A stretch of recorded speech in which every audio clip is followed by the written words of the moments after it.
안녕하세요. 크리스천 영상학교를 여는 신목사입니다. 오늘은 귀신은 기도할 때 어떻게 속이는가 라는 제목으로 생각해 보겠습니다.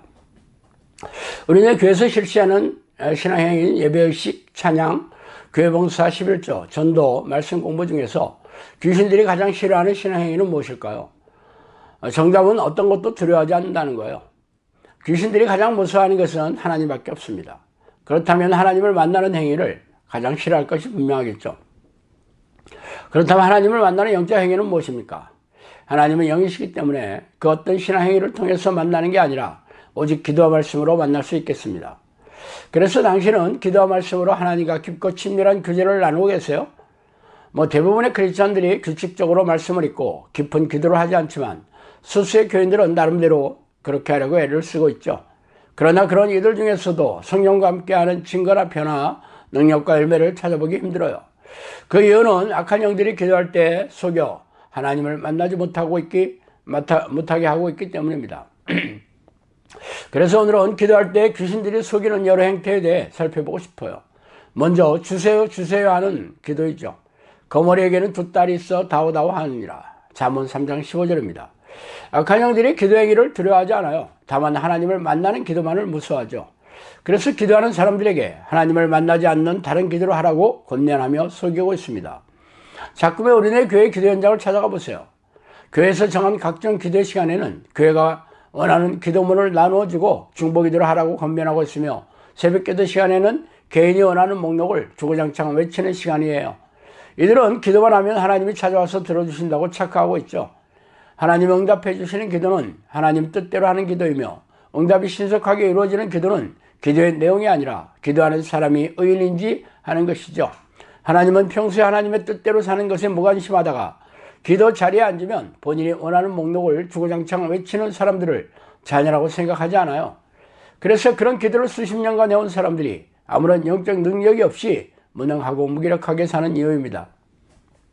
악한 영들은 하나님을 만나는 기도를 못하게 하고 대신 자신의 탐욕을 채우는 기도를 하라고 속이고 있기 때문이죠.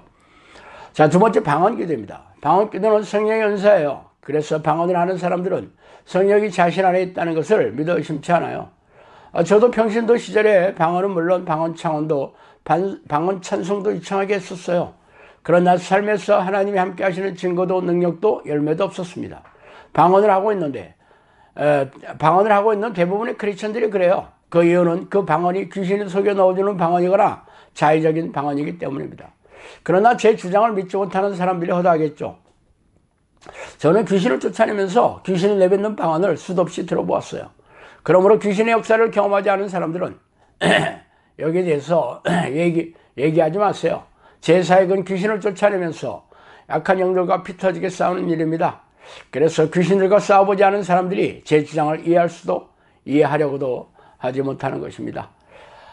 그 다음에 기도하는 중에 찬송을 부르는 거예요. 많은 이들이 기도하다가 찬송이 떠오르면 성령의 은혜라고 생각하고 흥이 나서 찬송을 부르곤 합니다. 그러나 영상학교에서는 훈련할 때 하나님을 부르는 기도 중에 찬송하는 것을 금지하고 있어요. 왜 그런지 아세요? 악한 영들은 하나님을 부르는 기도를 하지 못하게 하려고 교묘하게 속이고 있기 때문입니다.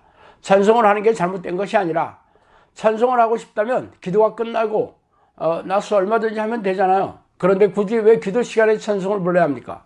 찬송가나 복음성가를 부른다고 죄다 하나님을 찬양하는 것이 아니에요. 가사를 음미하면서 부르는 찬송이 진정한 찬송입니다. 흥에 겨워 자신의 감정을 즐기는 찬송은 가사만 찬송가일 뿐 그냥 노래에 불과해요.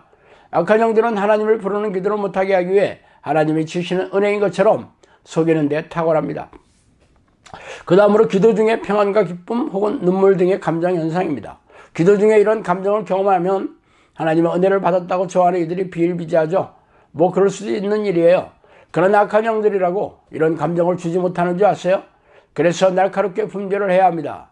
분명하게 말씀드리자면 악한 영들은 기쁜 감정이나 주체할 수 없는 눈물을 속여서 넣어줄 수 있어요. 그러므로 기도 중에 이런 감정이 들면 감정에 연연하지 말아야 합니다. 특히 자기 연민에서 개인되는 슬픈 감정은 자기 연민에서 슬픈 감정뿐만 아니라 억울함, 서러움 이런 감정들은 100% 악한 영이 넣어주는 감정이에요. 그래서 기도에 집중하지 못하게 해요. 그러나 자꾸만 우리네 교회에서 성행하는 내적 치유가 악한 영이 속이는 방식인 셈이죠. 특히 입으로만 회개하는 것도 조심해야 합니다. 마음 깊숙한 곳에서 나오는 회개가 아니라 입만 달싹거리는 회개는 악한 영이 넣어주는 속임수예요. 이렇듯 악한 영들은 감정을 속이는 데 천부적인 체질이 있어요.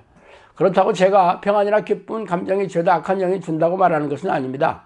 악한 영이 속일 수 있으니까 그런 느낌이나 감정에 연연해하지 말라는 말씀이에요. 그런 느낌이 들었더라도 하나님을 부르는 기도에 집중하면 됩니다. 그러나 그런 느낌을 찾기 시작하면 필시 귀신이 쳐놓은 덫에 걸려들게 되죠. 성령이 주시는 평안이나 기쁨, 자유 등의 감정은 기도 시간이라 일상의 삶에서 누려야 합니다. 특히 도저히 평안할 수 없는 때에도 평안한 마음이 든다면 성령이 주는 감정이겠죠. 그러나 기도 중에는 악한 영이 속여서 이런 감정을 부르는 기도를 소홀히 하게 만들고 있죠. 이렇듯 기도는 열심히 하는데 열매가 없는 사람들은 대부분 악한 영에게 속아서 기도 자리에 앉아있지만 하나님을 만나지 못한 사람들이죠. 그러므로 기도를 열심히 하는데도 기도의 능력과 변화를 체험하지 못하고 성령의 내적, 외적 증거가 없다면 자신의 기도를 점검하고 돌이켜보아야 할 것입니다. 자, 오늘은 여기까지 하겠습니다. 감사합니다.